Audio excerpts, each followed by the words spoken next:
الحمدللہ رب العالمین والصلاة والسلام علی سید المرسلین اما بعد فاعوذ باللہ من الشیطان الرجیم بسم اللہ الرحمن الرحیم۔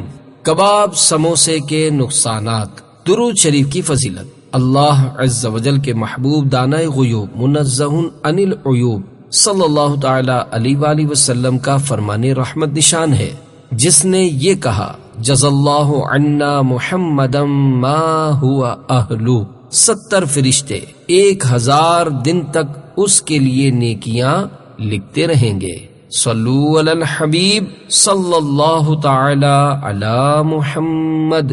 مسلمان کی بھلائی چاہنا کار ثواب۔ حضرت سیدنا جریر بن عبداللہ رضی اللہ تعالی عنہ فرماتے ہیں، میں نے حضور تاجدار رسالت صلی اللہ تعالی علیہ وآلہ وسلم سے نماز پڑھنے، زکوٰۃ دینے اور ہر مسلمان کی خیر خواہی کرنے پر بیعت کی۔ اعلی حضرت رحمت اللہ تعالی علیہ فرماتے ہیں، ہر فرد اسلام کی خیر خواہی یعنی بھلائی چاہنا ہر مسلمان پر فرض ہے۔ الحمدللہ عز و جل خود کو مسلمانوں کے خیر خواہوں میں کھپانے اور ثواب کمانے کے مقدس جذبے کے تحت دعا کے ساتھ ساتھ صحت مند رہنے کے لیے چند مدنی پھول نظر حاضر کیے ہیں۔ اگر محض دنیا کی رنگینیوں سے لطف اندوز ہونے کے لیے تندرست رہنے کی آرزو ہے تو رسالہ سننا یہیں موقوف کر دیجیے، اور اگر عمدہ صحت کے ذریعے عبادت اور سنتوں کی خدمت پر قوت حاصل کرنے کا ذہن ہے تو ثواب کمانے کی غرض سے اچھی اچھی نیتیں کرتے ہوئے درود شریف پڑھ کر آگے بڑھیے اور رسالہ مکمل سنیے۔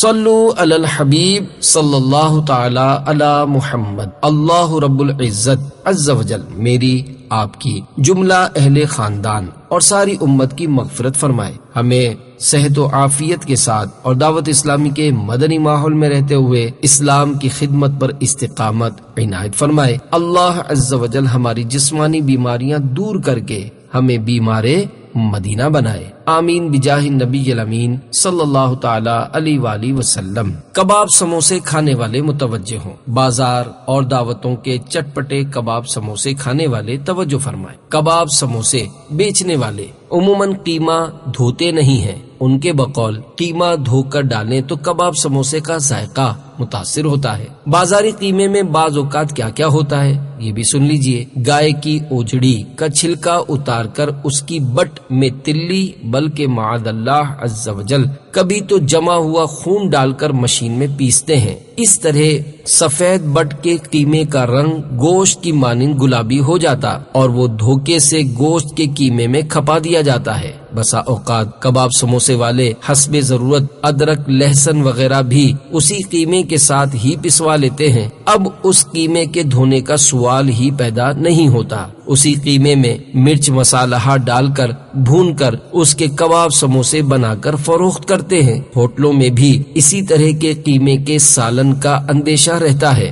گندے کباب سموسے والوں سے پکوڑے وغیرہ بھی نہ لیے جائیں کہ کڑاہی ایک اور تیل بھی وہی گندے قیمے والا۔ خیر، میں یہ نہیں کہتا کہ معاذ اللہ ہر گوشت بیچنے والا اس طرح کرتا ہے یا خدا نہ خواستہ ہر کباب سموسے والا ناپاک قیمہ ہی استعمال کرتا ہے۔ یقیناً خالص گوشت کا قیمہ بھی ملتا ہے، اور اگر بٹ کے قیمے کا کہہ کر ہی فروخت کیا تب بھی گناہ نہیں۔ عرض کرنے کا منشا یہ ہے کہ قیمہ یا کباب سموسے قابل اطمینان مسلمان سے لینے چاہیے، اور جو مسلمان گناہوں بھری حرکتیں کرتے ہیں ان کو توبہ کر لینی چاہیے۔ کباب سموسے طبیبوں کی نظر میں کباب سموسے، پکوڑے، شامی کباب، مچھلی اور مرغی وغیرہ کی تلی ہوئی بوٹیاں، پوریاں، کچوریاں، پیزے، پراٹھے، انڈا آملیٹ وغیرہ ہم خوب مزے لے لے کر کھاتے ہیں، مگر بے ضرر آنے والی ان خستہ اور کراری غذاؤں کا غیر محتاط استعمال اپنے اندر کیسے کیسے مہلک امراض لیے ہوئے ہیں اس کا شاذ و نادر ہی کسی کو علم ہوتا ہے۔ تلنے کے لیے جب تیل کو خوب گرم کیا جاتا ہے تو طبی تحقیقات کے مطابق اس کے اندر کئی ناخوشگوار و نقصان دہ مادے پیدا ہو جاتے ہیں۔ تلنے کے لیے ڈالی جانے والی چیز چیز بھی نمی چھوڑتی ہے، جس کے سبب تیل مشتعل ہو کر چٹاخ چٹاخ کا شور مچاتا ہے،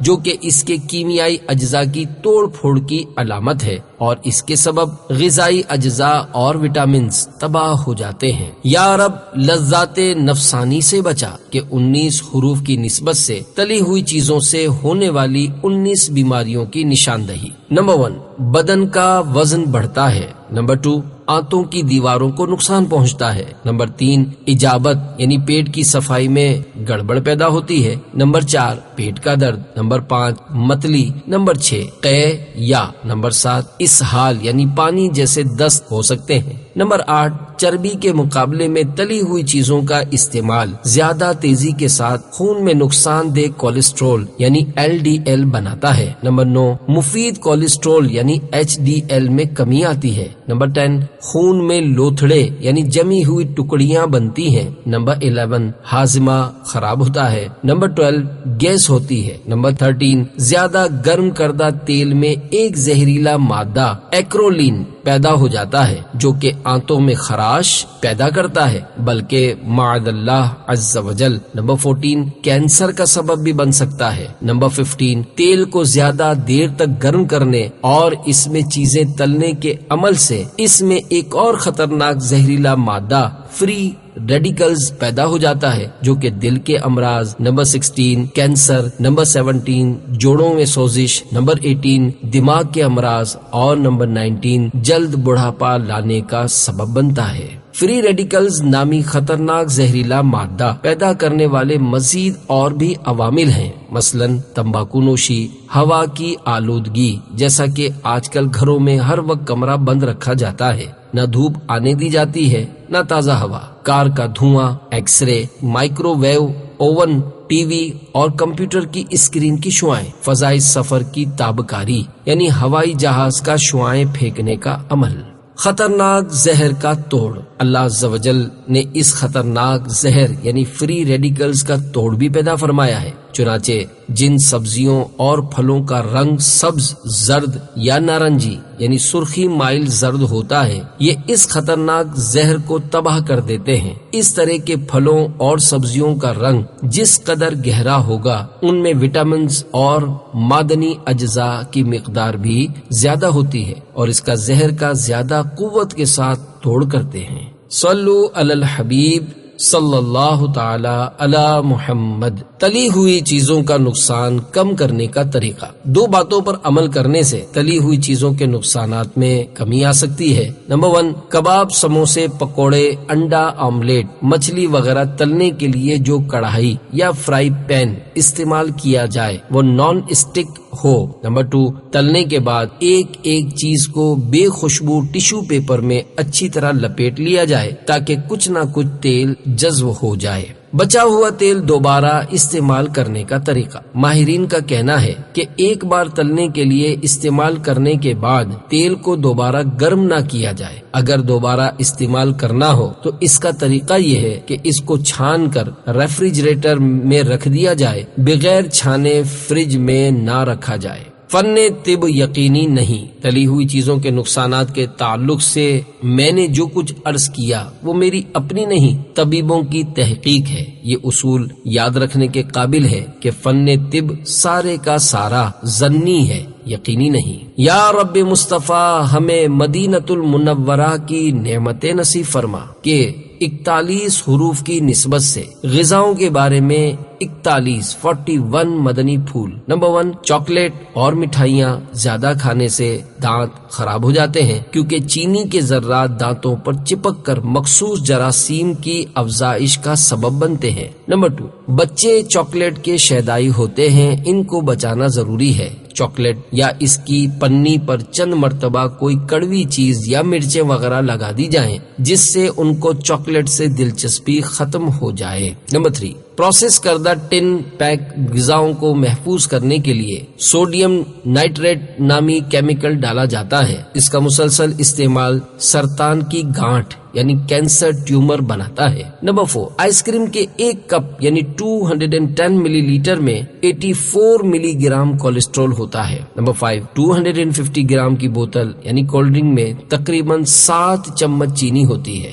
نمبر 6، ابلے ہوئے یا بھاپ اسٹیم میں پکائے ہوئے کھانے اور سبزیاں زیادہ مفید اور زود ہضم ہوتے ہیں۔ نمبر 7، بیمار جانور کا گوشت فوڈ پوائزنگ اور بڑی آنت کے کینسر کا ذریعہ بن سکتا ہے۔ نمبر 8، ہاف فرائی انڈا کھانے کے بجائے اچھی طرح فرائی کر کے کھانا چاہیے اور آملیٹ اس وقت تک پکایا جائے جب تک خشک نہ ہو جائے۔ نمبر 9، انڈا ابالنا ہو تو کم از کم 7 منٹ تک ابالا جائے۔ نمبر 10، سیب، چیکو، آڑو، آلوچا، املوک، کھیرا وغیرہ پھلوں کو چھیلے بغیر کھانا مفید ہے کیونکہ چھلکے میں بہترین غذائی ریشہ یعنی فائبر ہوتا ہے۔ غذائی ریشے بلڈ شوگر، بلڈ کولیسٹرول اور بلڈ پریشر کم کر کے قبض کھولتے اور غذا سے زہریلے مادوں کو لے کر نکل جاتے، نیز بڑی آنت کے کینسر سے بچاتے ہیں۔ نمبر 11، کدو شریف، شکرقند، چقندر، ٹماٹر، آلو وغیرہ وغیرہ چھلکے سمیت پکانا چاہیے، ان کا چھلکا کھا لینا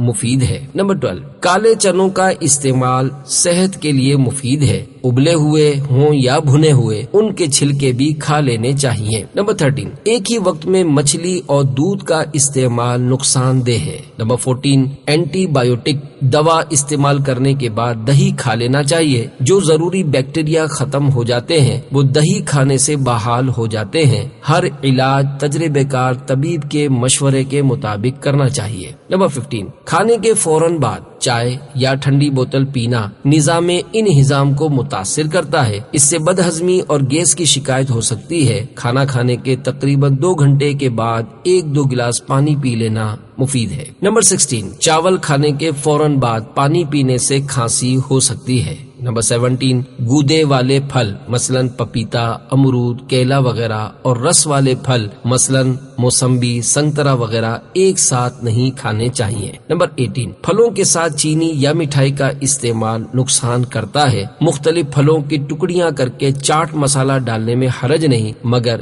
چینی نہ ڈالی جائے۔ نمبر 19، پھل اور سبزیاں ایک ساتھ نہ کھائے جائیں۔ نمبر 20، کھیرا، پپیتا اور تربوز کھانے کے بعد پانی نہ پیا جائے۔ نمبر 21، کھانا کھانے کے آدھے گھنٹے پہلے پھل کھا لینا چاہیے۔ کھانے کے فوراً بعد پھل کھانا مضر صحت ہے۔ افسوس، آج کل کھانے کے فوراً بعد پھل کھانے کا رواج ہے۔ نمبر 22، میرے آقا اعلی حضرت مولانا شاہ امام احمد رضا خان علیہ رحمت الرحمن روایت نقل کرتے ہیں، کھانے سے پہلے تربوز کھانا پیٹ کو خوب دھوتا ہے اور بیماری کو جڑ سے ختم کرتا ہے۔ نمبر 23، میٹھی ڈشیں، مٹھائیاں اور میٹھے مشروبات کھانے سے کم از کم آدھے گھنٹے قبل استعمال کیے جائیں۔ کھانے کے بعد ان کا استعمال نقصان کرتا ہے۔ افسوس، میٹھی ڈشیں آج کل کھانے کے بعد کھائی جاتی ہیں۔ جوانی ہی سے مٹھاس اور چکناہٹ کا استعمال کم کر دیجیے۔ اگر مزید زندہ رہے تو انشاءاللہ عز و جل بڑھاپے میں